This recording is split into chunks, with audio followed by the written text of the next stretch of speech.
लोकमित्र live, जंग सच्चाई की। नमस्कार, आप देख रहे हैं लोकमित्र लाइव न्यूज। आइए नजर डालते हैं आज की कुछ प्रमुख खबरों पर। बता दें, आज राष्ट्रीय ब्राह्मण एकता के राष्ट्रीय अध्यक्ष वीरेंद्र तिवारी से खास बातचीत हमारे यूपी हेड रूपेंद्र शुक्ला ने की है। तो आइए आप लोगों को सुनवाते हैं क्या कुछ कहा है राष्ट्रीय ब्राह्मण एकता के राष्ट्रीय अध्यक्ष वीरेंद्र तिवारी ने।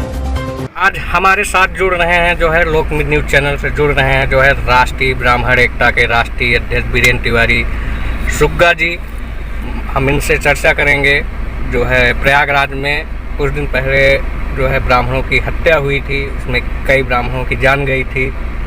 इसमें अब तक आपका संगठन क्या किया है उन ब्राह्मणों के लिए?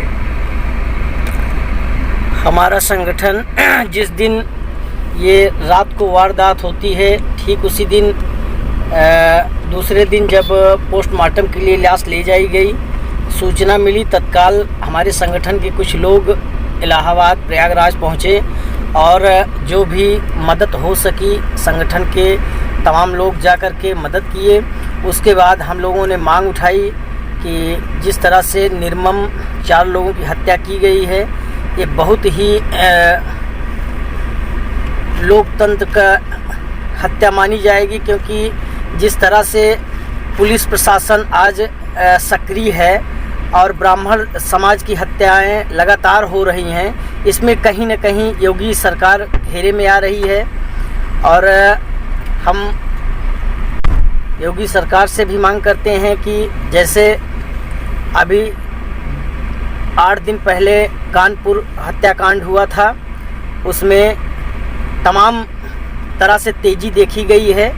अगर पुलिस प्रशासन को और योगी सरकार को फुर्सत मिली हो वहाँ से, तो हमारा ब्राह्मण समाज निवेदन करना चाहता है कि आप लोग ज़रा सा ध्यान इधर भी करें, क्योंकि जिस तरह से 2 बेटियां और उनके पिताजी, उनका भाई, उनकी मां की जिस तरह से हत्या की गई है, ये निश्चित ही बहुत ही दुखदाई है और ये कहीं न कहीं सरकार को इसका खामियाजा उठाना पड़ सकता है। जो प्रयागराज में ये बता रहे हैं आप ब्राह्मणों की हत्या के बारे में जी, इसमें अभी तक जो है प्रशासन जैसे खुलासा नहीं कर पा रही है जी, तो कहीं राजनीतिक कुछ संरक्षण तो नहीं आरोपियों पे या क्या है? अब इसके लिए मांग बराबर उठाई जा रही है। प्रशासन और शासन की क्या मंशा है खुल के सामने नहीं आ पा रही है, लेकिन निश्चित ही कहीं न कहीं संदिग्ध समझ में आ रहा है, क्योंकि अभी 2 दिन पहले जो कानपुर में हत्याकांड हुआ था, उसमें से 1-2 पुलिसकर्मी हड़िया विधानसभा अंतर्गत के थे और एक प्रतापगढ़ मानधाता ब्लॉक अंतर्गत थे।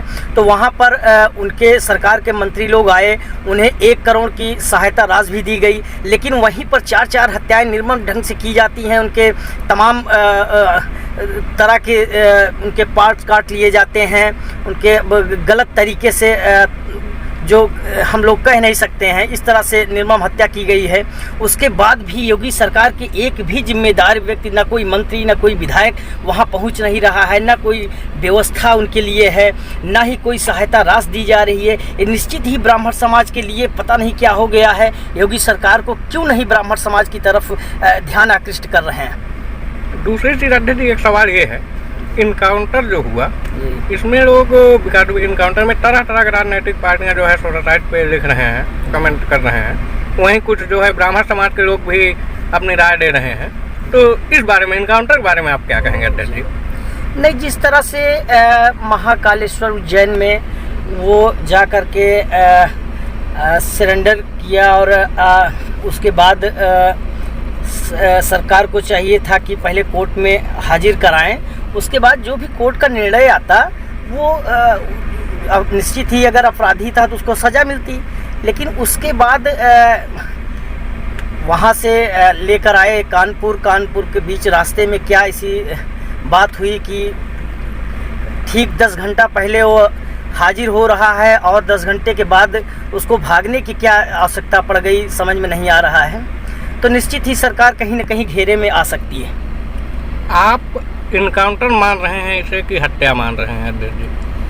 अब देखिए, अभी कुछ सामने इस तरह का नहीं आ पा रहा है मैटर कि क्या वहाँ पर हुआ है, लेकिन निश्चित ही मीडिया लगी हुई है।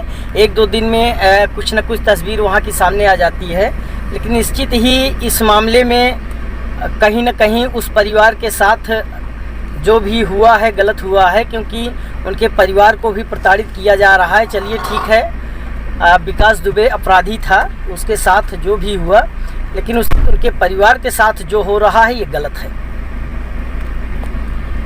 अध्यक्ष जी, लास्ट जो है प्रश्न एक है कि जो है बीजेपी की सरकार बनाने में ब्राह्मणों की अहम भूमिका थी, ऐसा माना जाता है।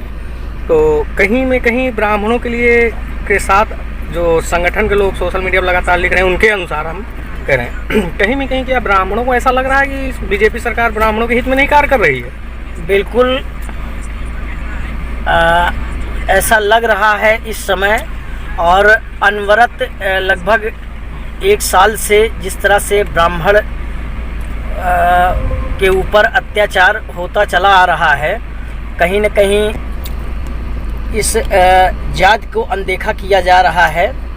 और योगी सरकार को चाहिए कि ब्राह्मण समाज को साथ में लेकर चलें, नहीं तो आने वाले समय में निश्चित ही इसका नुकसान उन्हें उठाना पड़ सकता है।